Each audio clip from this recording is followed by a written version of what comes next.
Hey y'all, welcome back to my channel. For those who are new, welcome.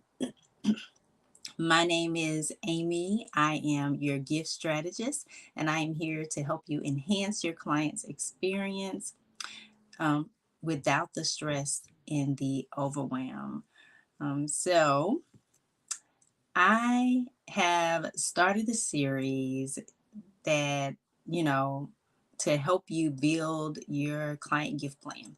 And so, if you are just joining me for the first time, this is, I believe, the third video in the series where I am walking you through building your client gift plan. And because we want the gifting plan to be strong, we are still looking at a solid foundation um, so that your plan can hold up the walls of the house that we're building, right? So the last week we talked about the first part of the foundation, which was to set your objectives. Now, this week, again, this is not going to be, again, this week is not going to be a long step. We are setting the foundation. We're laying the foundation in three parts. So this is the second of the three parts. And so this week we will, and I said three. I think it's gonna be four. I think it's gonna be four parts. We're gonna lay it in four parts, side by side. We're gonna lay it in four parts. But this is the second of the four parts where we talk about maximizing some metrics so that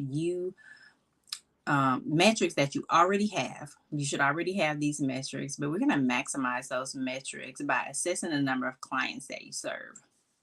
Right. So there are only two questions this week that you will want to answer to help you in the process of planning for client gifting. So it's a pretty simple task this week. It's not going to be anything strenuous or stressful. Like I said, you should already have these metrics. And you may think it's not important because it's so simple, but it will help you make several decisions as you move forward in the process. So the first question that you will want to answer as far as these metrics is how many clients did you serve last year? And then the second question is how many new clients do you plan to serve this year? Or if you're watching this at the end of a year, then you want to forecast how many clients that you plan to serve in the next year, right? So that's if you're watching the replay. It would be for the next year. But either way, if you're watching it right now, you want to know how many, and it's something that you're trying to put in place for this year, you will want to just jot down how many clients you plan to serve this year. So you will want to know these numbers to understand the total number of gifts that you will give at each touch point. And we'll talk about touch points a little bit later. That actually we'll talk about that next week. But you will want to know how many gifts you will be giving at each touch point. And in order to know that, you need to have at least an estimate of how many clients you served last year, and how many additional clients, how many new clients you plan to serve this year.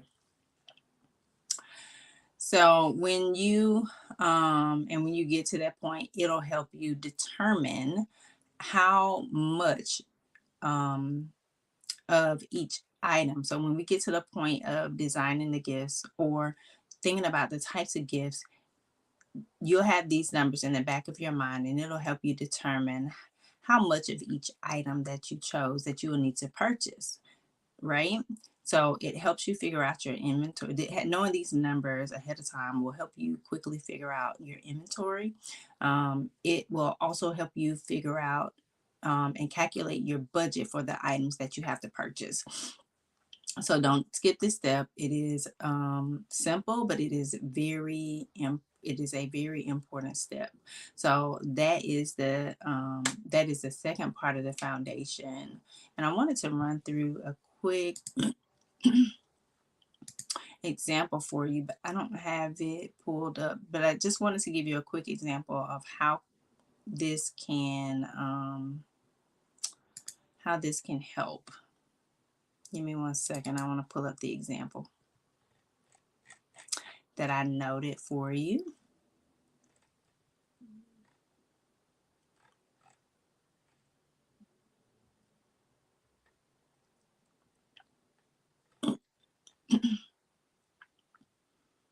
And forgive me, you hear me, I keep clearing my throat, but that's because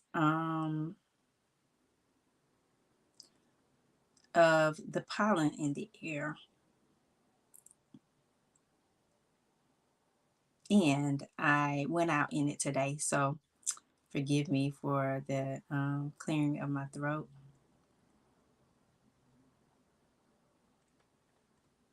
So I wanted to give an example of how this can help you when we get to it. And when you get to the part of figuring out how much you need to purchase, how this number will help you figure out how much you need to purchase, um, or how much you will have to allocate toward purchasing the items that you chose, right? So say you serve 20 clients, right? You serve 20 clients and you're going to give them, you're going to give each client 2 gifts. And say the gift total is $200. That's just an example. So the gift total is $200. So the overall gifting, but your overall gifting budget for the year, based on the total number of clients that you serve, is going to be around $4,000, right? And so that means that you have so you're going to give 2 gifts. And what I didn't say is maybe one of the gifts is the budget for it is $75, but the other gift you've budgeted $125 for that gift. And so these are just examples. This is not to say that's what your budget should be. Don't take it as that.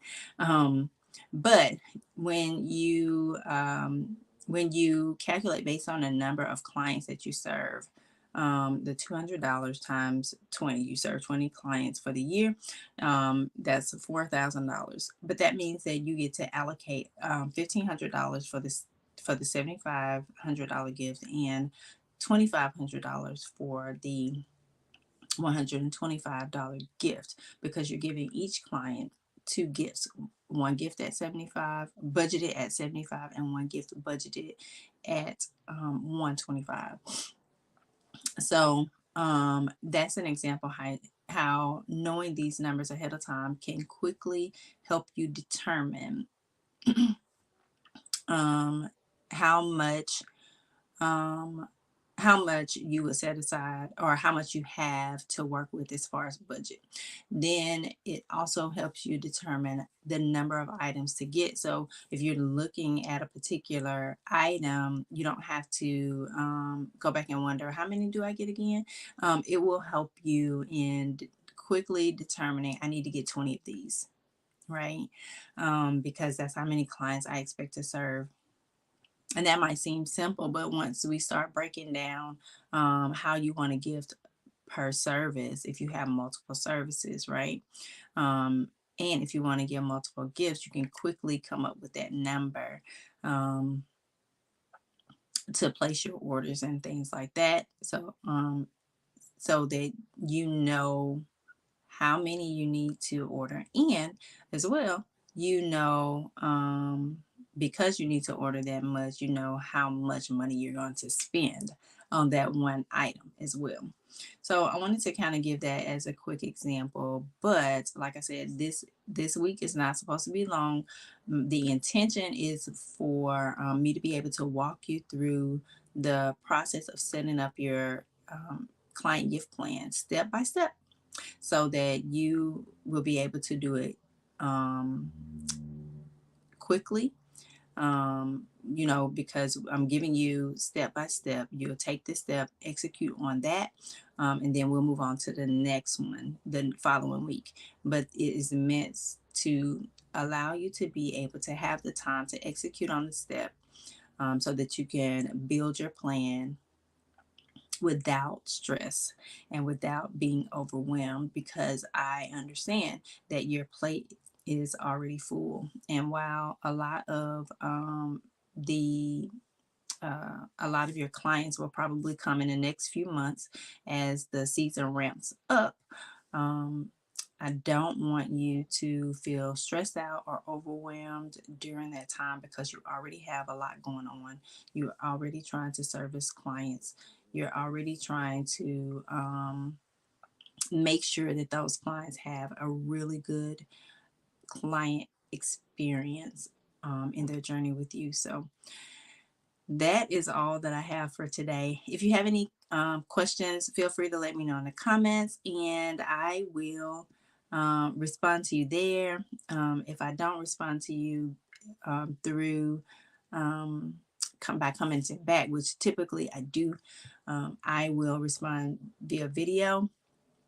So definitely look out for that. If I do, I'll try to go back and tag you in it, but it'll either be a short or or through one of my lives. So yeah, if you have any questions, let me know in the comments. That is all that I have for you today. Until next time, you guys, happy gifting and many blessings.